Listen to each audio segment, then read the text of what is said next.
اور انشاءاللہ جاسدہ نوجوانوں اور میرے کارکنوں ابھی سے تیاری کرو. شاباش. اور اس باری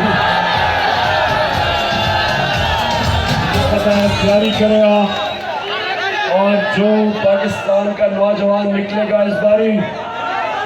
اور ہم نے اب سب دیکھ لیا کدھر کیا رکاوٹ ہے, کس نے ٹیئر گیس شیل, کون ظالم تھے, وہ کون سے پولیس آفیسر, وہ جو سی سی پی او اور D G operations Lahore Pindi, I G Punjab, I G Islamabad, جس نے جو مجرم ہے, جس نے ہمارے پر تشدد کیا, ایک ایک کی تصویر میری آنکھوں کے سامنے ہے.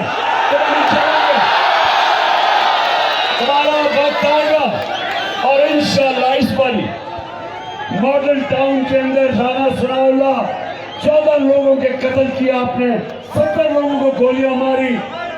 آپ بچ گئے اس لیے کہ ایک مافیا بیٹھا ہوا ہے جو آپ کو بچاتا ہے. اس باری آپ نہیں بچیں گے, نہ آپ بچیں گے, نہ یہ شریف مافیا بچے گا, اور نہ یہ وہ پولیس والے بچیں گے جنہوں نے تشدد کیا تھا.